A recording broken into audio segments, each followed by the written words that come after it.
My grandfather traveled 6 hours to make it to my brother's wedding, but my parents placed him behind the trash cans. They thought they could break me. They thought they could discard my grandpa, humiliate him, and then slap me when I dared to speak up. What they didn't know was that in 20 minutes, a private jet would land, and the entire twisted game would change forever. It all started on a chilly spring afternoon in Boston. I was pulling out a forest green dress from a secondhand shop, capped sleeves, soft, simple. It was pretty much the only thing in my closet that still made me feel like me. Fast forward, and I was wearing that dress at Jason's wedding in Napa. The sun was sharp, casting long shadows across the stone path into the vineyard. The air smelled of roses and grilled duck, champagne flutes clinking everywhere. But no one offered me one. Waiters walked right past like I was invisible. Everyone else was in designer gowns, custom suits, hair slicked back with products I couldn't even pronounce. I caught my reflection in one of the glass doors. Wind-tossed hair, no makeup, freckles peeking through. I looked like someone who'd been invited by mistake. My mother spotted me across the patio. She made a slow, deliberate approach, lips pursed, eyes narrowing like she was assessing damage. You look. She paused, her gaze sweeping from my shoes to my neckline. Decent. That was it. No hug. No, you made it all the way from Boston. Not even an acknowledgement that I'd RSVP'd alone while everyone else came in twos, threes, or entire entourages.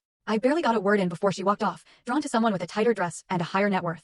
Jason? My brother didn't notice me at all. Or maybe he pretended not to. He was too busy laughing with his college buddies near the olive trees, one hand glued to a glass of something amber, the other wrapped around his fiancée's waist. Her ivory lace dress looked like it cost more than my entire grad school tuition. When her eyes met mine, there was no recognition, just polite disinterest. We'd met twice. I just wandered the edges of the gathering, pretending to look for someone, anyone. I hadn't come to cause a scene. I'd come because, for all their flaws, they were still my family. And then I saw him. Grandpa. A town car pulled up slowly at the edge of the gravel circle. The door opened and out stepped Grandpa Joseph. He was stooped, but still upright, dressed in a dark blue suit he probably hadn't worn since Grandma's funeral. His tie was crooked, his knuckles spotted with age, but his eyes lit up when he saw me. Kayla, he rasped, his voice thin, but certain. You're the only one worth flying for.